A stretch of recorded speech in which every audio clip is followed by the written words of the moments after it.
Hi there, Al from Totally Wild here. I'm out in Wild Woods today, and I have come across some jelly ear mushrooms on this dead elder tree here. See, really dead. Jelly ear mushrooms are probably one of the best beginner mushrooms.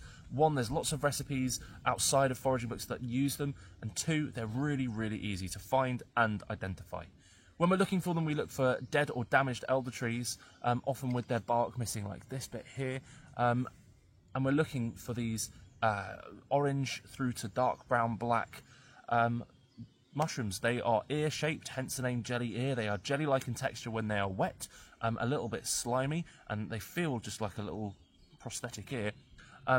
But at this time of year they're probably dried on the tree, much like the ones we found here, and they're a little scabby and dark like that.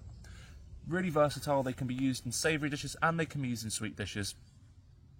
For savoury applications, you can dehydrate the mushroom and then rehydrate them in boiling water, and you'll get a really rich, delicious mushroom stock.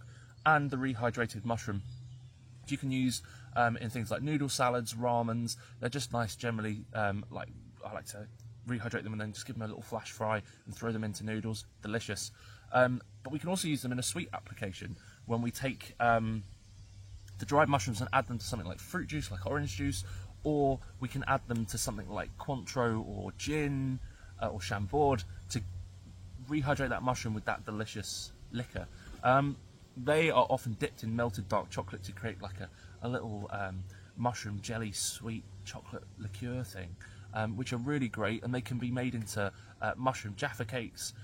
You can just rehydrate them in fruit juice and roll them in sour sugar or lemon sugar, citric acid sugar, and make a little sour jelly sweet as well. Really versatile, really easy to find and forage. That is the jelly ear found on dead elder.